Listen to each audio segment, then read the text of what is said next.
මොනවද මේ kidney stone එහෙමත් නැතිනම් වකුගඩු ගල් කියන්නේ?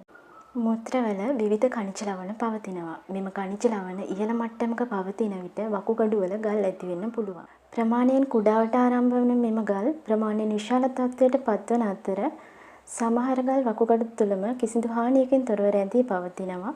නමුත් සමහර ගල් මුත්‍රාශය සහ වකුගඩු සම්බන්ධ වන නාල ඔස්සේ මුත්‍රාශයට ගමන් කරන එම ගමන් කරන ගල් මුත්‍ර පිට කිරීමේදී මුත්‍ර මාර්ගය හරහා ශරීරයෙන් පිටතට ගමන් කරනවා. කිඩ්නි ස්ටෝන්ස් විවිධ වර්ග සහ වර්ණ වලින් පවතිනවා. කිඩ්නි ස්ටෝන්ස් වලින් 80%ක් හැදිලා තියෙන්නේ කැල්සියම් ස්ටෝන්ස් වලින්.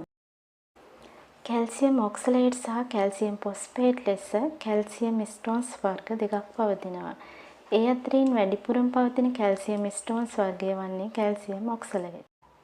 මුත්‍රවල කැල්සියම් ප්‍රමාණය වැඩිවීම වගේම කැල්සියම් නියමිත ප්‍රමාණයට තිබියදී වෙනත් හේතු නිසා කැල්සියම් ස්ටෝන් ඇති වෙන්න පුළුවන්. කිඩ්නි ස්ටෝන්ස් වලින් 5-10 ප්‍රමාණයක් යූරික් ඇසිඩ් ස්ටෝන්ස් වලින් ඇති වෙනවා. යූරික් ඇසිඩ් කියන්නේ ශරීරයේ සිදුවෙන රසායනික වෙනස් වීම නිසා ඇතිවන අපද්‍රව්‍යයක්.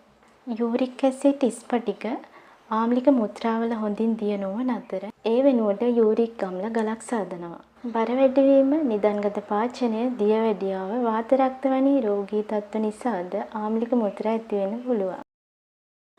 කිඩ්නි ස්ටෝන්ස් වලින් 10% ප්‍රමාණයක් ස්ට්‍රෝවිට් ස්ටෝන් එහෙමත් නැත්නම් ඉන්ෆෙක්ෂන් ස්ටෝන් නිසා ඇති වෙන්න පුළුවන්.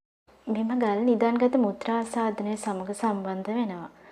සමහර බැක්ටීරියා මගින් මුත්‍ර අඩු ආම්ලික තත්ත්වයට පත් කරනවා. මෙම ගල් සෑදෙන්නේ ක්ෂාර මුත්‍රවල. ඒ වගේම මේවා වේගෙන් වර්ධනය වෙනවා වගේම බොහෝ විට විශාල වීම සිදු වෙනවා. කිඩ්නි ස්ටෝන්ස් වලින් 1%කට අඩු ප්‍රමාණයක් සිස්ටින් ස්ටෝන් නිසා ඇතිවෙනවා. සිස්ටින් කියන්නේ ඇමයිනෝ අම්ලයක්. මුත්‍ර මගින් සිස්ටින් අවශෝෂණය නොකිරීම නිසා මුත්‍රවල සිස්ටින් ප්‍රමාණය වැඩිවීමද කිඩ්නි ස්ටෝන් ඇතිවීම සඳහා හේතු වෙනවා. සිස්ටින් ගල් බොහෝ විට ළමා වියේදී සෑදීමට පටන් ගන්නවා. කිඩ්නි ස්ටෝන්ස් රෝග ලක්ෂණ. මෙම රෝගී තත්ත්වයේදී බොහෝ විට කොන්ද පහළ දෙපැත්ත තියුණු වේදනාවක් ඇතිවන අතර එම වේදනාව ඉදිරියට ගමන් කරන්නාක් වගේ වෙන්න පුළුවන්.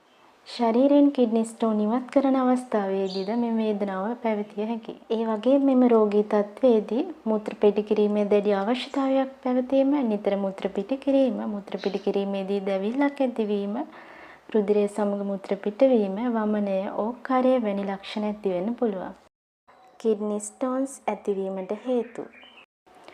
මුත්‍ර පරිමාව අඩුවීම ප්‍රධාන හා අවදානම් සාධකයක් වෙනවා. මහන්සි වැඩි කිරීම, ව්‍යායාම කිරීම, අධික උණුසුම් ස්ථානවල ජීවත් වීම, ජලය අඩුවෙන් පානය කිරීම වැනි හේතු නිසා මුත්‍රවල පරිමාව අඩු වෙන්න පුළුවන්. මුත්‍ර පරිමාව අඩුවීම හේතුවෙන් මුත්‍ර සාන්ද්‍රණය වැඩිවීම නිසා ලවණ ද්‍රාවණය කිරීමට තරම් ප්‍රමාණවත් තරල පරිමාවක් නොමැති වෙනවා. මේ හේතුව නිසාද මුත්‍රගල් ඇතිවීමේ අවදානමක් පවතිනවා. මුත්‍රවල කැල්සියම් වැඩිවීම කිඩ්නි ස්ටෝන් ඇතිවීම සඳහා හේතුවක් වුවද ඒ සෑම විටම අප ගන්නා ආහාර ප්‍රමාණය මතම රඳා නොපවතී. සමහර වෙලාවට කැල්සියම් පරිපෝෂණය අඩු කිරීම මුත්‍රගල් සෑදීම අඩුවීමට හේතුවක් වෙන්න පුළුවන් වුණාට අස්ථි සෞඛ්‍ය සඳහා එය හිතකර වෙන්න පුළුවන්. ලුණු පරිපෝෂණය අඩු කිරීම මගින් මුත්‍රවල කැල්සියම් ප්‍රමාණය අඩු කිරීම සිදු කරන්න පුළුවන්. අධික ලුණු ප්‍රමාණයක් මුත්‍රවලට පැමිණි විට මුත්‍රවලින් නැවත රුධිරයට කැල්සියම් අවශෝෂණය අඩු වෙනවා. අප ගන්නා ආහාර වේලෙහි ලුණු ප්‍රමාණය අඩු කිරීම මගින් අපට මෙම තත්ත්වය මගහරවා ගන්න පුළුවන්. මස් මාළු, සත්ව ප්‍රෝටීන බහුල ආහාර ගැනීම මගින්ද ඒ වගේම තරබාරුකම, පාචනය, උදරය ආශ්‍රිත රෝග, පෞල් ඉතිහාසය වගේම සමහර ඖෂධද කිඩ්නි ස්ටෝන්ස් සඳහා හේතු වෙන්න පුළුවන්.